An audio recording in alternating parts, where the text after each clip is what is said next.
Everyone, it's Mark. Today's episode is sponsored by Paint Care. Paint Care is the industry's own solution for the problem of post-consumer paint waste. The organization has already collected over 50 million gallons and redirected them from landfills and waterways. Paint Care currently operates in 10 states and the District of Columbia, with New York, the 11th state, coming online in May of 2022. Paint Care is both good for the environment and your business. 35% of dealers who sign up to be a Paint Care drop-off location report new customers shopping in their store as a direct result of their participation in Paint Care. To learn more about Paint Care, go to paintcare.org/retailers.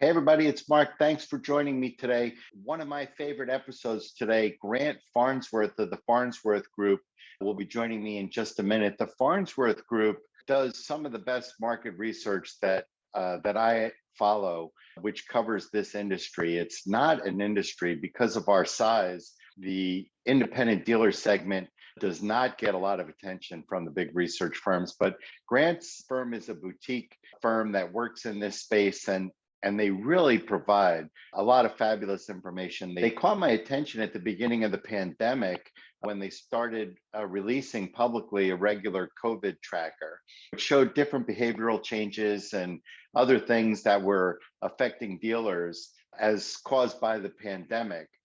And so I sort of picked up coverage, and now they've moved on. They no longer call it the COVID tracker. We're sort of moving into a hopefully post-COVID economy. But nonetheless, the economy has changed dramatically. And I don't think that dealers can expect any more that just sort of what happened last year or 2 years ago at this point is what's going to be happening going forward. Consumer behaviors have changed. And when I say consumers, I'm referring to both DIY consumers as well as professional consumers, contractors, painters, professional users of the products that dealers are selling. And as much as the consumer behavior associated with DIY has changed dramatically, contractor behavior has changed even more dramatically. And we're seeing enormous shifts away from very traditional brand loyalties. If you've been following along, or if you own a paint store, you know what's going on with Sherwin-Williams and how many Sherwin-Williams customers are going into your store. If you follow me, you know I've been covering this story for quite a number of months now. Sherwin-Williams, through their loss of sales, through their inability to keep the shelf stock primarily with commercial quality products, is looking at a $300-400 million transfer of business to Benjamin Moore or Benjamin Moore retailers. Independent retailers of other brands as well are benefiting. And so Grant starts to fill in some of the detail and what that looks like, and what you are experiencing in your stores is actually happening on a macro level as well. And it's not just Sherwin-Williams customers coming into Benjamin Moore.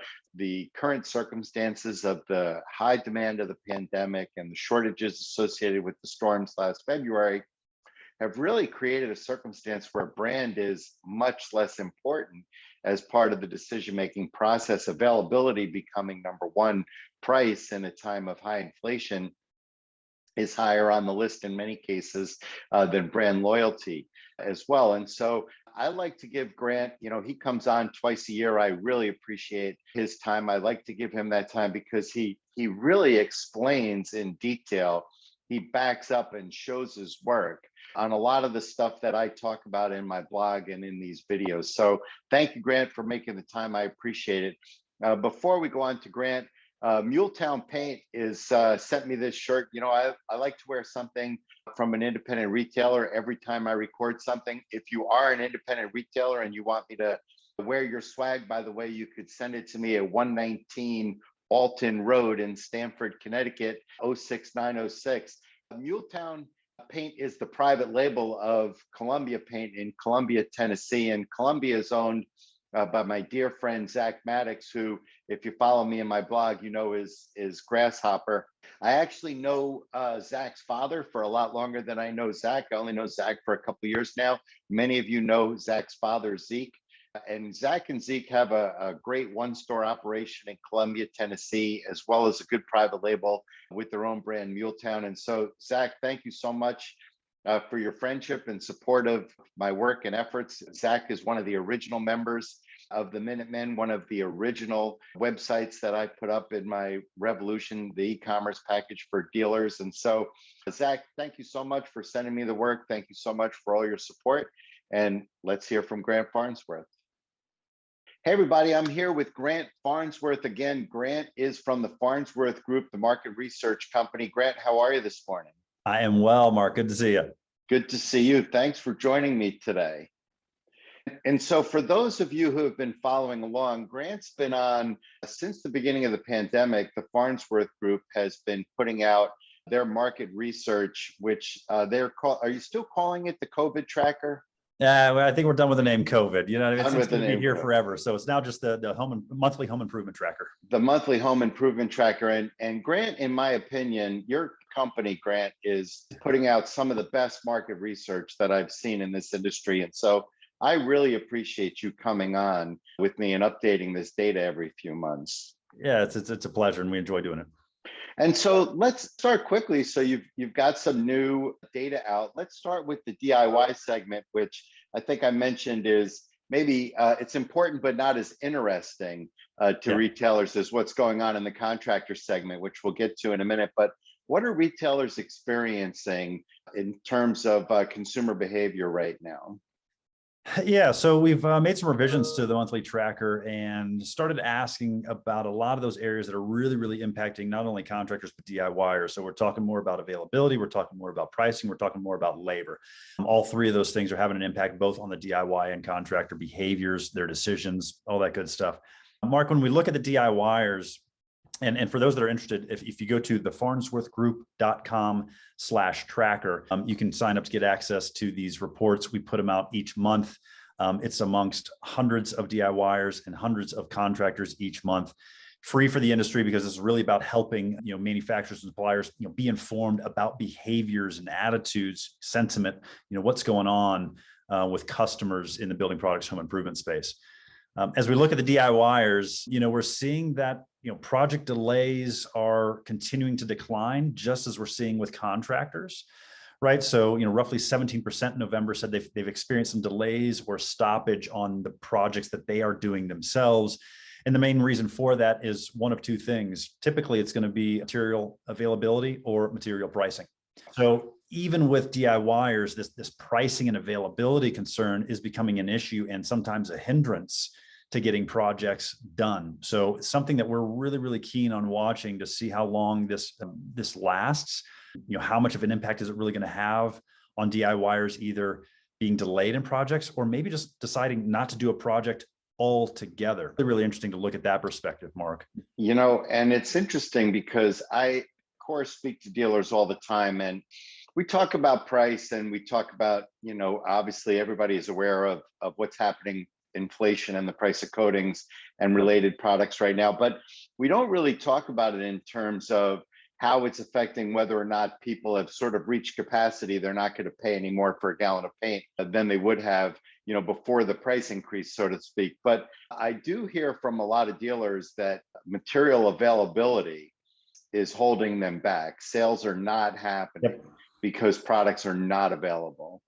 Well, and this availability piece is the leading cause of what we see both DIYers and contractors switching brands. Yeah. Number two is pricing. So we are seeing a lot of brand shift, roughly 20% amongst DIYers, depending on the category, and even higher amongst contractors that are trying a brand for the first time due either to availability of their usual brand not being there or some price concerns or pricing plays, trying a new brand over an existing brand because one may be a little bit more affordable. So these challenges are having real impact on brands and manufacturers and what's being used both by DIYers and contractors. And we're going to talk about that in a few minutes, because the reason I reached out to you and said, this is the one, I read these every month when they come out, but this is the one I want Grant to update, is in a few minutes when we speak about what the contractors are doing in terms of their behavior. I was blown away, Grant, by the volume of contractors that are abandoning their relationship with existing brands as well as existing vendors. Yep. Yeah, absolutely. And so we're seeing that in the DIY space as well. And to me, I think what that says, I'd love to hear your opinion on this. To me, I think what that says is that brand is important, but nothing's more important than availability. In some cases, that is absolutely true. With DIYers, availability on a monthly basis is typically around 50%, saying that I don't have any material shortage issues. I haven't experienced any problems with availability. That's not the case with contractors, because they're exposed to more categories, because they have tight timelines, et cetera. Their sentiment and feeling towards availability is much more severe than that we'll see with DIYers. And we can certainly jump over to some of the contractor behaviors if that makes more sense. Yeah, I think that's where we're going. I think that that's what retailers want to hear about. But just, to wrap up this point, I think the issue with DIYers is, think about yourself as a consumer.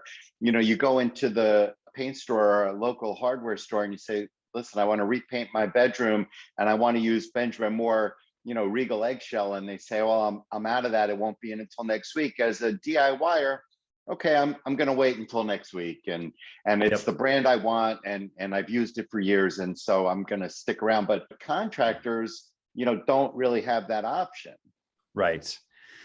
What we're seeing on the contractor side of thing, and I think this is very, very interesting on the contractor side, is first, when we see availability issues, yes, we've got a large percent that say that they've got some availability. Almost 100% are saying I've experienced some issues with availability. Only 5% of the contractors we surveyed have said they do not have any availability issues that they've experienced. Those are the 5% that aren't doing a lot of work, right? That's right. 5% is doing all the work. That's right. That's right.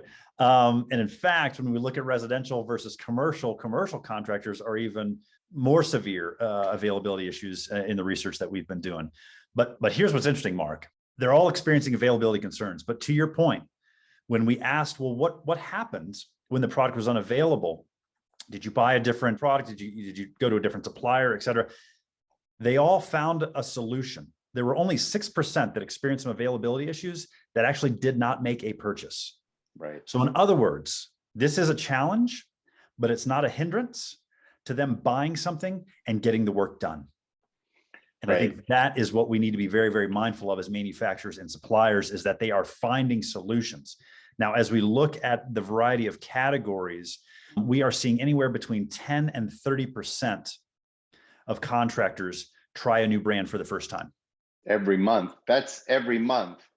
Yeah, and it's ebbing and flowing and all that good stuff. And it varies by category. It'll vary by trade. But it's this idea that there is a large percentage of brand shift still happening today. Yeah. And when we ask, well, what was it? Why did you try that new brand? The number one response we keep getting is my usual brand is out of stock.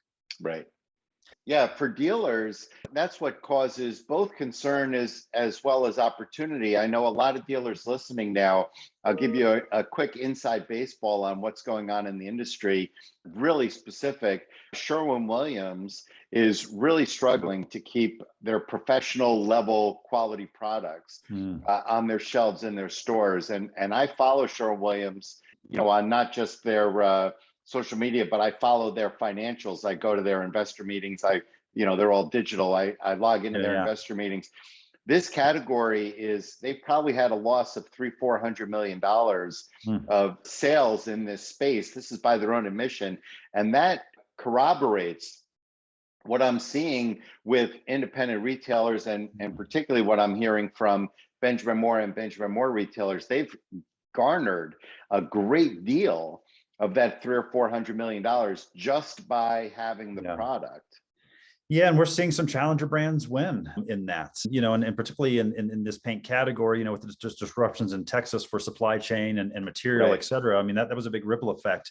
But what I would say though, Mark, and this is what's interesting as well, is we work with a lot of manufacturers in the building product space. In fact, as you know, the Farnsworth Group, the only area we play in is building products, home improvement. Right. And have for 30 years. So as we're having conversations with our clients, we are seeing those that may have availability issues still win if they are being very transparent, have regular communication, and are providing solutions and recommendations on, I know we don't have it today, but we can pre-order, have it there in 3 days. I'll give you an update tomorrow with where it is and where it's at. And then I'll update you again on Friday with where it is.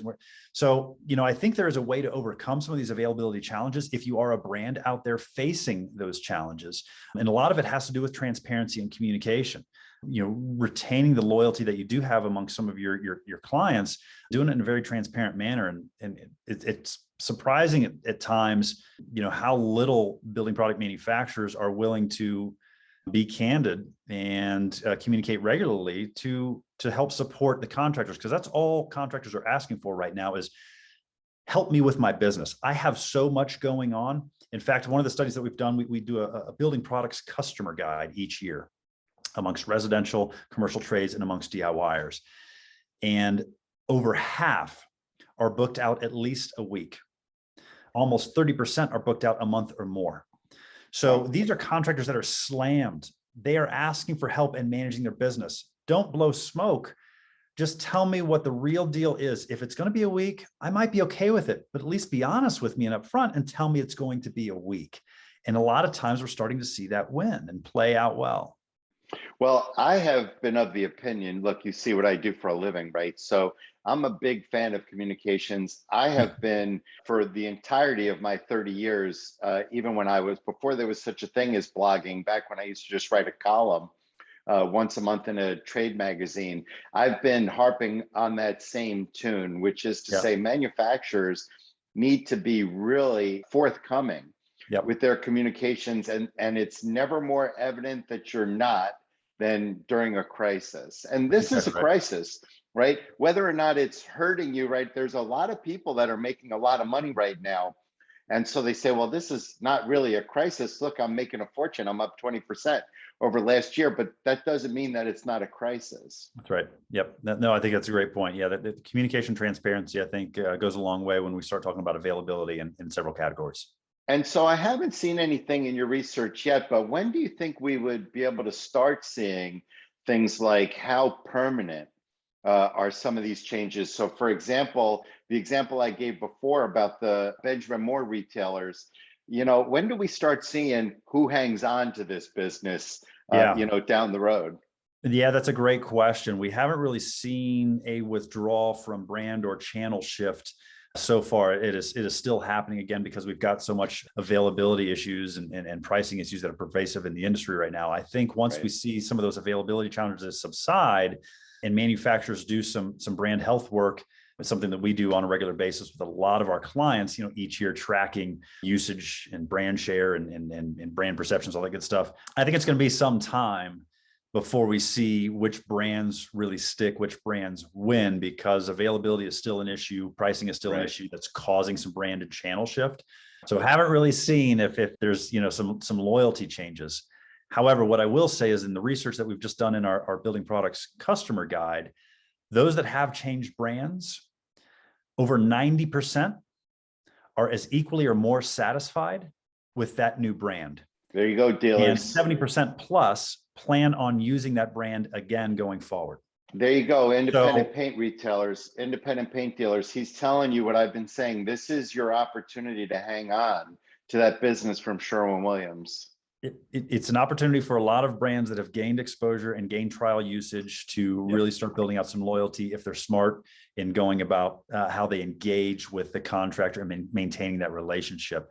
I think the idea that a brand is immune has been thrown out the window because we've proven time and time again with our research that there are such high levels of satisfaction with the new brands that contractors are trying. And that's what we do as the Farnsworth Group is our job is to get into the details and understand the minds, the attitudes, the behaviors, and the rationale behind some of these decisions, and why they're making them is is pretty obvious, and their satisfaction with them is pretty surprising. And so what you're saying is, I think that we're going to need to see some stabilization in supply and pricing before we can start assessing how permanent some of these changes are, right? 100%.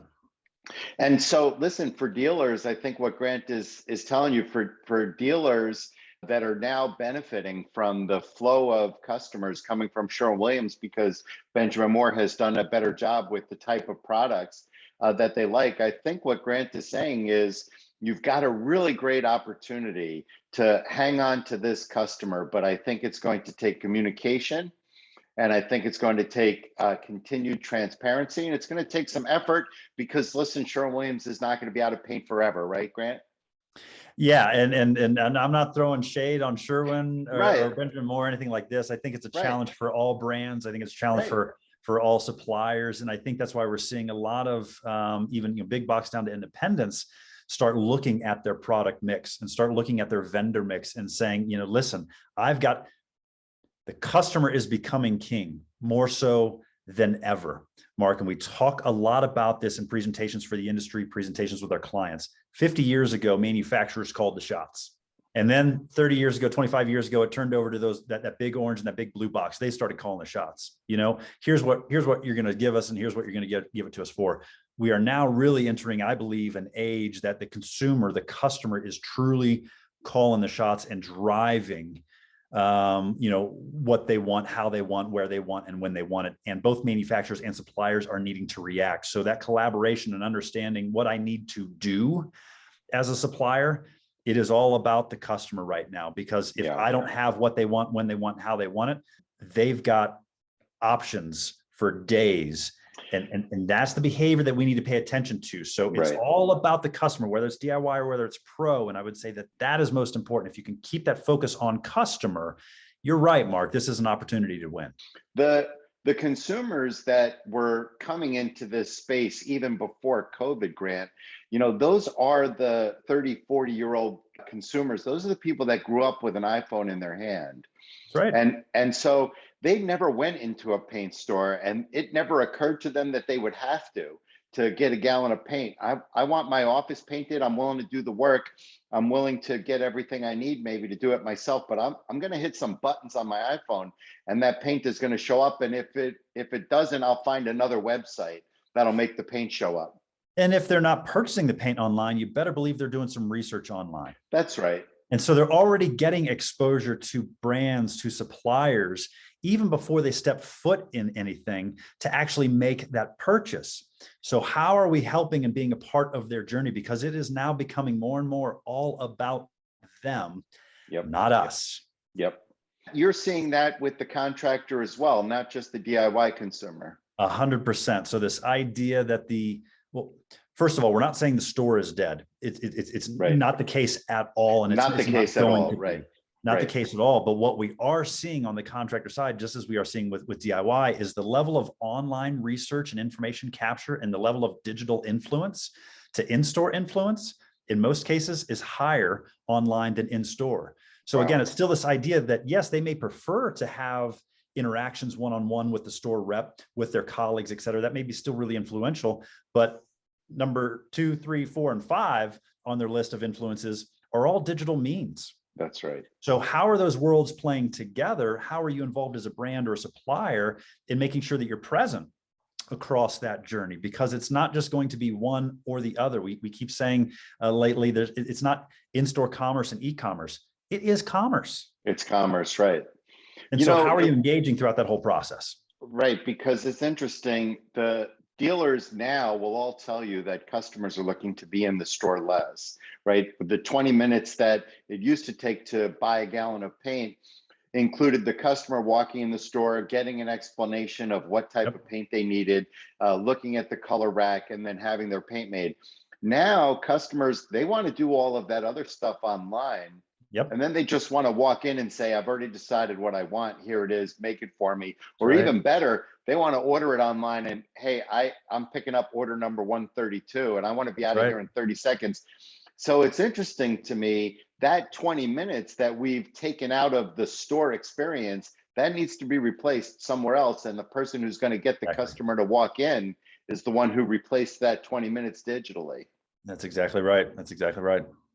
And so tell me, before I let you go, what is it that you're looking at that you think might surprise dealers in the next 6 months? What are you keeping an eye on? Honestly, DIY intent. When we look at the percentage of DIYers that are planning to do some projects, it remains strong. Yeah. We've seen this throughout the pandemic. The expectation I think a lot of us in the industry had was, well, after that, 2020, everyone's going to get all the DIY out of their system and it's going to come to a crashing halt and probably decline quite substantially. It's certainly what I was thinking, right? Our sales are up this year over last, Yeah. and last year was a crazy year. We are not seeing a slowdown of that intent when we look at the data. So really excited to see what 2022 holds from the DIY perspective. We believe on the product sales side, it may be a little flat over 2021, but it's flat over some large growth, Mark. And I think that's what's really interesting is we're not seeing this 10, 15% decline in DIY product sales. Some level of that is really sticking. The other thing that I think is really intriguing is to look at where the opportunities lie for existing contractor business, existing home contractor business, and the work that may be coming for remodel and large remodel project activity that's being hired out to the pros. I think we had a lot of pent-up demand from 2020. We've got increasing home ownership rates right now. We've got new demand. We've got a large population that's really driving some first-time home buyership rates. So I think there's a massive opportunity for manufacturers and suppliers as we get into 22 and 23 to really see growth from the contractors that are servicing existing homes. Early on, you and I were on, it might have even been the first episode, so just a few months into the pandemic, we had a conversation about how much future business could be pulled into this year, right? So if everybody is at home and they all decide to paint, you're taking next year's paint job and bringing it into this year, but that has turned out not to be the case, right? The numbers are showing it's not the case. And so this was our argument in 2020. This was our argument earlier this year, is that it was more added sales than it was pulled forward. And I say that because when we do qualitative research and quantitative research, particularly with homeowners, and we ask, what prompted these projects? Why did you decide to do this now? A lot of them were projects that they never planned on doing. Electrical work that they would never touch, plumbing work that they would never touch, fixing a deck that they never thought about doing, but they had the time and the money and they were home the whole time. So they added these projects to their list. They didn't simply pull them forward. I'm going to do it this year, even though I was planning to do it next year. There was some pull forward, Mark. I think we're going to start seeing, basket sizes of DIYers shrink. Eventually, that would have to happen. It's going to have to, but there was more additive sales than I think we anticipated with this whole, pandemic, being a catalyst for it. Yep. Well, what a great job you guys are doing, Grant. And I continue to beg you to come on every 6 months and update your data, because I think, as I've shared with you, and I've shared it in my writing, I think you guys are doing the best work in this space. And dealers listening, if you like to geek out a little bit on the details as I do, and go to Grant's website and follow along. It's really great information. Yeah, that's great, Mark. I appreciate it. It is thefarnsworthgroup.com, and for our monthly tracker, thefarnsworthgroup.com/tracker. We've got a great team. We've got a great group. We're passionate about the industry. We love research in the industry, builders, remodelers, GCs, painters, DIYers, the whole gamut. So we're honored to be a part of the discussion, and hopefully the work that we're doing is helping some manufacturers and suppliers along the way. Terrific. Well, thank you very much, Grant. I appreciate the time as always, and we'll see you hopefully in about 6 months. Thanks, Mark.